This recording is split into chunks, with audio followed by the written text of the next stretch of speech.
आखिर हम संबंधों में भरोसा क्यों नहीं कर पाते हैं?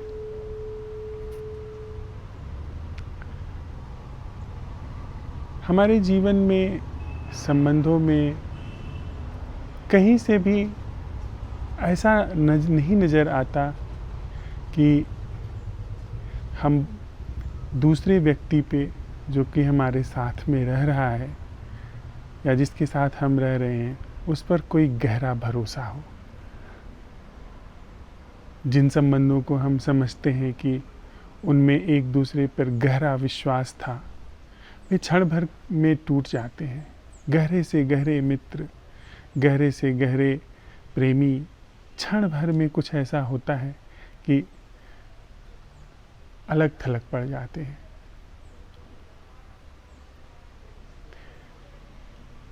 भरोसे की वैधता की छानबीन करने से पहले क्या यह उचित नहीं होगा कि हमें भरोसा करने की ज़रूरत ही क्या है? भरोसे जैसी चीज़, भरोसे जैसा भाव जीवन के संदर्भ में पैदा ही क्यों हुआ है? संबंधों में भरोसे का जन्म ही क्यों हुआ है? हम उस चीज़ पर तो भरोसा नहीं करते जिसे हम जानते हैं। इस पत्थर पर मैंने अपने हाथ रखे हुए हैं, इस पर तो मैं भरोसा नहीं कर रहा हूँ, क्योंकि यह मेरे हाथ को सहारा दिए हुए है, तो इस पे भरोसा करने की कोई आवश्यकता ही नहीं प्रतीत होती है। लेकिन जिस चीज़ को मैं नहीं जानता हूँ उस पर मुझे भरोसा करना पड़ेगा। सिर्फ उसी पर भरोसा करना पड़ेगा जिसको मैं नहीं जानता हूँ, और मैं दूसरे को कभी भी नहीं जानता हूँ। दूसरे के बारे में कुछ मेरे पास सूचनाएं हैं, कुछ छवियां हैं, कुछ अनुभव हैं उसके साथ व्यवहार के, और उन्हीं के आधार पे मैंने उसकी एक प्रतिमा बना ली है, और उस प्रतिमा को मैं पालता पोषता हूँ, उस प्रतिमा को लेकर के जीवित रहता हूँ, और वह भी मेरी इसी तरीके से बनाई हुई एक प्रतिमा को लेकर के अपने अंदर जीता है। वह प्रतिमा जो थोड़ी सी सूचनाओं के आधार पर, अनुभवों के आधार पर, छवियों के आधार पर बनी है, क्षण भर में खंडित हो जाती है। जैसे ही उस प्रतिमा के अनुकूल कोई चीज़ नहीं होगी, वैसे ही वो प्रतिमा खंडित हो जाएगी। हम दूसरे को कभी जान ही नहीं सकते हैं, दूसरे को जानने का कोई उपाय ही नहीं है। दूसरे पर हम सिर्फ अनुमान लगा सकते हैं। उन सारे अनुमानों को हम जानना कहते हैं कि मैं तुम्हें जानता हूँ या तुम मुझे जानते हो, वगैरह वगैरह। यानी थोड़े से निष्कर्षों का एक जोड़। व्यक्ति बहुत विराट घटना है, और उसके अंदर जो चीज़ें अभी हैं वह अगले क्षण में नहीं भी हो सकती है। जीवन प्रवाहमान है। एक व्यक्ति जो अभी दुर्व्यवहार कर रहा है, अगले क्षण में सद्व्यवहार कर सकता है। एक व्यक्ति जो अभी अच्छा है, वह अगले क्षण में बुरा हो सकता है। जीवन गतिमान है, और कोई भी प्रतिमा बनाई गई तो अनिवार्य रूप से वो खंडित होगी। और जब इस ढंग से संबंध को महत्व दिया जाता है, इस ढंग से ही जीवन संबंधित होता है, भरोसा महत्वपूर्ण हो जाएगा। हम चाहेंगे भी कि हम ज़्यादा से ज़्यादा भरोसा करें, हम दूसरे को दिखलाएंगे भी कि आप मेरे ऊपर ज़्यादा से ज़्यादा भरोसा करो। हम भरोसा देने और भरोसा लेने के लिए सब उपाय करेंगे। हम उसके अनुमानों पे, उसकी मांगों पर, उसकी अपेक्षाओं पर खरे उतरेंगे, जिससे से ज़्यादा भरोसा निर्मित हो सके। ज़्यादा से ज़्यादा वो हमको भरोसा देगा ताकि हम उसके ऊपर भरोसा कर सकें। लेकिन भरोसा कितना भी ज़्यादा हो जाए, कितना भी लंबे समय तक चलता हो, एक तनिक सी चीज़, एक तनिक सी विपरीत में आने वाली चीज़ जो कि मेरी छवि के प्रतिकूल जाती है, वह उस संबंध को खंडित कर देगी। वह जो कृत्रिम ढांचा है उसको एक छोटी सी विसंगति जला करके राख कर देगी। यह सब हमारे जीवन का प्रमाण है। हमारे संबंध इसी तरह से खंडित होते हैं, चाहे वो संस्थाओं के संबंध हो, विवाह, परिवार, जाति, समाज, राष्ट्र के संबंध हो, चाहे तथाकथित धार्मिक या आध्यात्मिक जगत के संबंध हो। तभी तो धार्मिक व्यक्ति क्षण भर में अधार्मिक हो जाता है, या भीतर भीतर अधार्मिक रहता है, बाहर बाहर धार्मिक हो जाता है। जो नास्तिक है वह आस्तिक हो जाता है, आस्तिक नास्तिक हो जाता है। ये सब विश्वास के, मान्यता के, धारणा के कारण ही ऐसा संभव हो पाता है। हम इस ट्रस्ट की, इस विश्वास की पूरी संरचना की साथ साथ छानबीन कर रहे हैं। तो बजाय विश्वास कैसे बढ़ाया जाए, विश्वास कैसे स्थायी कर लिया जाए, विश्वास कैसे पुख्ता कर लिया जाए जो कभी भी न टूटे, उस ओर बढ़ने के, जो कि संभव नहीं है। यदि संभव भी हुआ तो और भी बड़ी दुर्घटना घट जाएगी, क्योंकि एक कृत्रिम चीज़, एक बनावटी चीज़ जो कि हमने आपने बनाई है, विश्वास जो कि हमने आपने अपने अनुभवों, विचारों, छवियों के आधार पे एक प्रतिमा बना ली है, उसके आधार पे फिर जीवन चलने लगेगा और वह बनावटी चीज़ होगी। फिर वहाँ पे जीवंतता भी खो जाएगी।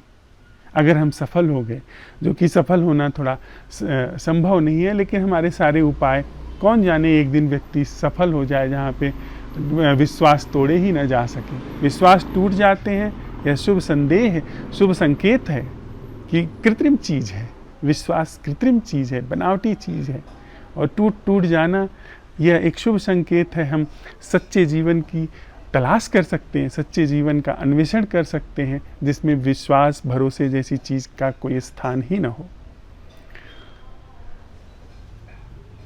भरोसा यदि मिथ्या है, भरोसा यदि कृत्रिम है, तो भरोसे की तरफ न बढ़ करके, उसकी पूरी संरचना की छानबीन करके हमें जीवन के लिए, संबंध के लिए उस ढंग का पता लगाना होगा जो कि भरोसे से मुक्त है, जो कि सच्चा है। और उसके लिए हम दूसरे को कभी भी जांच नहीं सकते हैं, दूसरे के भीतर कभी भी प्रवेश नहीं कर सकते हैं। फिर बात आती है अपनी, अपना हम सत्यापन करें, अपना हम परीक्षण करें कि हमें संबंध के लिए भरोसे की आवश्यकता क्यों है। क्योंकि हम दूसरे को नहीं जानते हैं, और जीवन का मतलब संबंध है, और संबंध के बिना यदि जीवन संभव नहीं है, तो फिर यह जो जीवन भरोसे को ही आधार बना करके संबंधित होता है, यह संदेह के दायरे में आ जाता है। भरोसे के आधार पर ही इसने अगर संबंध जाना है, तो इस जीवन की सच्चाई, इस जीवन के संबंधित होने ढंग की भी थोड़ा पड़ताल कर ली जाए। क्या ऐसा है कि हम खुद को ही नहीं जानते हैं? इस वजह से हमारे जीवन में दूसरे के प्रति भरोसे जैसी चीज़ का जन्म होता है, संबंधों के लिए। कहीं ऐसा तो नहीं है कि हम अपने प्रति ही अज्ञान से भरे हुए हैं? हम अपने अंदर देखें तो ऐसा है, हम अपने को नहीं जानते हैं। हमारा आत्म अज्ञान गहन है। हमने अपने बारे में थोड़ी सूचना जुटा रखी है, थोड़ा सा ज्ञान इकट्ठा कर रखा है, पर हम अपने को बिल्कुल भी नहीं जानते हैं। सच में ही जो जानना होता है, वह जो जी रहा है, वो जो हमारे रूप में, इस मय के रूप में जो जीवंत है, उसको हम बिल्कुल भी नहीं जानते हैं। तो इसके बजाय कि यह जो जी रहा है, ये इसको संबंधित होने के लिए भरोसे के ही एकमात्र ढंग में बार बार चोटें खानी, बार बार मुंह की खानी और जीवन को विषाक्त करने की ज़रूरत पड़े, क्यों ना हम यहाँ पलटे, इस संस्था का पता लगाएं, इस जीवन का परीक्षण करें, इस जीवन को जानें जो कि यहाँ पर है, जिसे संबंधों में भरोसे की आवश्यकता पड़ती है। तो हम अपनी तरफ देखते हैं तो पाते हैं कि हमारे अंदर न जाने कितने विचार दिन रात चल रहे हैं, न जाने कितने तरह से हम अपने को व्यस्त रखे हुए हैं, वहाँ हम अपने को देखते हैं और पाते हैं कि वह कौन है जो व्यस्त है, वह कौन है जो इन सारी व्यस्तताओं के आधार पे जीवन जी रहा है, जिसके अंदर कृत्रिम रूप से अपने आप विचारों की एक मशीन गतिमान है, यांत्रिक रूप से विचार चलते चले जा रहे हैं। अगर जीवन मेरा है तो इस जीवन में जो भी कुछ घटेगा वह कम से कम मेरे अपने इच्छा पे, अपने आदेश पर घटित होगा। लेकिन यहाँ पर तो पूरी यांत्रिकता गतिमान है, सब कुछ अपने से घटता चला जा रहा है। सबसे पहले जब हम अपनी तरफ देखते हैं तो इस यांत्रिकता का पता चलता है कि सब कुछ अपने से चल रहा है। क्यों चल रहा है? इसका मतलब है कि यह मेरा जीवन नहीं है। अगर मेरा जीवन होता तो मेरे नियंत्रण में होता, मेरे आदेश पर होता। यहाँ सब कुछ अपने से चल रहा है। फिर बात आती है कि यह कौन है जिसको यह यांत्रिक जीवन घटित हो रहा है, जो इस यांत्रिक जीवन को अपना जीवन समझे हुए है। हम इसमें थोड़ा सा गहरे जाते हैं, अपना परीक्षण कर रहे हैं। वह जो जीवित है उसका पता लगा रहे हैं, जो जीवन को जी रहा है, मैं जो अभी है, जो एक तथ्य के रूप में विराजमान है, उसका जब हम परीक्षण करते हैं तो देखते हैं कि यह कृत्रिमता तो है ही। वह कौन है जिसको यह कृत्रिमता व्याप्त किए हुए है, जिसके लिए ये सारी कृत्रिमता चल रही है, या जो इन सारी कृत्रिमताओं को चलने दिए हुए है। हम पाते हैं वो जो कृत्रिमता चल रही है उसको यथावत देखते हैं, उसके प्रति जागरण घटित होता है। साथ ही साथ वह जिसको यह कृत्रिमता आ रही है उसके प्रति जागरण घटित होता है।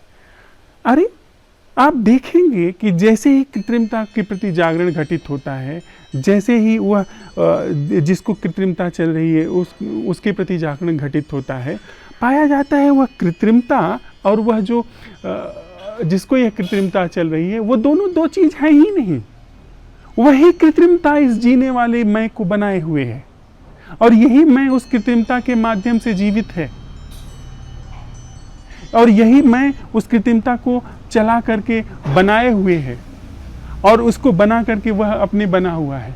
यानी यह मैं और वह कृत्रिमता, वह जो विचारों का यांत्रिक ढंग से चलना है, वह दोनों एक ही चीज है।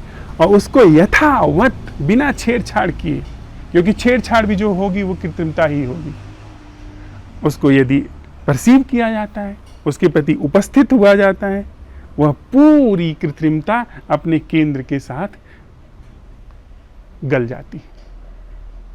और जैसे ही यह मैं जो संस्था है, यह और इसकी कृत्रिमता का अवसान होता है, वैसे ही वहाँ पे उस जीवन का प्रादुर्भाव होता है। प्रादुर्भाव भी नहीं, उस जीवन की उपस्थिति का पता चलता है जो कि कृत्रिम नहीं है, जो कि बनावटी नहीं है। और वह जो जीवन है उसको किसी के ऊपर भरोसा करने की आवश्यकता नहीं है। वह जीवन अपने आप में आपूर है, उसका संबंध इस समूचे अस्तित्व से अटूट है, अखंड है, उसके टूटने का ही कोई उपाय नहीं है। वहाँ पे भरोसे की कोई आवश्यकता ही नहीं है। भरोसा तब होता जबकि कोई व्यक्ति अलग हो, भरोसा तब होता है जबकि जिस पर भरोसा किया जा रहा है वह मुझसे अलग है। लेकिन अगर भीतर का जो जीवन है वह मैं से मुक्त है, मैं से मुक्त जीवन का मतलब है अखंड। जैसे ही मैं की कृत्रिम संस्था से मुक्ति घटित होती है, जीवन अखंड रूप में वहाँ पाया जाएगा। वहाँ जीवन अखंड है और वहाँ पे भरोसा जैसी कोई चीज संस्था ही नहीं काम करती है, और भरोसा जैसी चीज नहीं है तो मैं बहुत औपचारिक चीज हो जाएगी। मैं बस बोलचाल की भाषा इस तरह से विकसित हुई है कि मैं तू के रूप में काम करती है, तो मैं बहुत औपचारिक रूप से बस कागजों पे लिखने जैसी चीज हो जाएगी। मैं जीवन का निर्देश नहीं करेगा, मैं जीवन का जीने वाले के रूप में वहाँ पे दावा प्रस्तुत नहीं करेगा। फिर दूसरा कोई है ही नहीं। जीवन अखंड है, जीवन अपने में भरा पूरा है, जीवन संबंधों में निर्भर नहीं है, फिर संबंध पूरे हैं। वहाँ पर फिर भरोसे की कोई जगह नहीं है। वहाँ पर वह अखंड जीवन उसका अपना ढंग है, उसका अपना व्यवहार है। उसमें जिसे दूसरा समझा जाता है वह केवल औपचारिक है। उस औपचारिकता में हो सकता है कि धन का लेन देन हो, कोई दुकान कर रहा है, कोई खेती कर रहा है, औपचारिक व्यवहार होंगे। जो दुकान करता है वो खेती नहीं कर सकता, जो खेती कर रहा है वो फैक्ट्री में काम नहीं कर सकता। तो सबके बीच में एक औपचारिक संबंध है जिसमें लेन देन है, जिसमें आदान प्रदान है, लेकिन भीतर संबंध अखंड है। लेन देन का ढंग भले अलग है, भीतर संबंध अखंड है, उसमें भरोसे का कोई औचित्य नहीं रह जाता। फिर कौन आपको धोखा दे सकता है या कौन क्या छीन लेगा? जीवन छीना ही नहीं जा सकता है, संबंध तोड़े ही नहीं जा सकते हैं। और जो चीज़ छीनी जाएगी वह बड़ी ओछी होगी, बहुत छोटी होगी। कोई धन ले लेगा, धन जिसके पास अखंड जीवन का जहाँ पर पता चल चुका है, अटूट संबंध का जहाँ पता चल चुका है, वहाँ धन या पद या संपदा या अवसर या जितनी भी चीज़ें, वो सारी चीज़ें औपचारिक हो जाती हैं, गौण हो जाती हैं। अभी ये सारी चीज़ें महत्वपूर्ण हैं क्योंकि हमको उस जीवन का नहीं पता है। उस जीवन का हमको बस ऐसे एक ख्याल है, बातचीत है, एक अनुमान है। इसलिए यहाँ पे धन, पद, विश्वास और तरह तरह की चीज़ें महत्वपूर्ण हैं। लेकिन जैसे ही उस अखंड अविनाशी जीवन का पता चला, ये सारी चीज़ें औपचारिक हो जाएंगी। इसमें कोई क्या छीनेगा? इसमें कोई ख्याल छीन लेगा, कुछ ऐसा छीन लेगा, लेकिन उससे जीवन और संबंध का कोई भी प्रभाव नहीं पड़ेगा। वहाँ पे जीवन और संबंध अपने आप प्रस्फुटित होता, फलता फूलता रहेगा। और जो बाहर की चीज़ें अगर जो कि संभव नहीं है, आप जो होते हैं, जैसा आप व्यवहार करते हैं, वैसा व्यवहार प्रस्फुटित होता है, वैसा व्यवहार खिलता है। यदि यहाँ पे भरोसा न करने की, अविश्वास करने की या विश्वास न करने की कोई वजह ही नहीं है, तो अपने आप आपके आसपास जो जीवन होगा उसमें अविश्वास नहीं होगा। लेकिन विपरीत से विपरीत परिस्थिति में अगर सारी दुनिया भी दुर्व्यवहार कर ले, सारी दुनिया भी आपसे सब कुछ छीन ले, फिर भी जीवन नहीं टूटेगा। जीवन जो है वह अपनी महिमा से विचलित नहीं होगा, वो संबंध से विचलित नहीं होगा। ऊपर ऊपर देह जाती हो तो जाए, वह धन जाता हो तो जाए, पद जाता हो जाए, वह कोई बहुत महत्व की बात नहीं है। जो अनंत जीवन है, जो अटल गहराई हुए जीवन है, उसमें एक विषमतम परिस्थिति में भी एक छोटी सी घटना जो अभी तथाकथित रूप से इस शरीर के रूप में दिखाई पड़ रही है, उसका न होना कोई महत्व की बात नहीं है। वह तो इसका तब ही ज़्यादा महत्व हो जाता है जब हम समझते हैं कि यही मात्र एक जीवन है, यही मैं ही एक जीवन है। इसी का जो रुपया, पैसा, धन संपत्ति, इसके लोग, इसके अपने, वही महत्वपूर्ण है। तब इसका इतना महत्व है। जब गहरा जीवन पता चल गया, जब गहरा संबंध अखंड पता चल गया, ये सारी चीज़ें अपने आप महत्व खो देती हैं। इसके बाद ये सब औपचारिक है। तो जो सम्यक जीवन है, जो सच्चा संबंध है, उसमें विश्वास की कोई आवश्यकता ही नहीं है, तो विश्वास बढ़ाने का कोई औचित्य ही नहीं रह जाता है।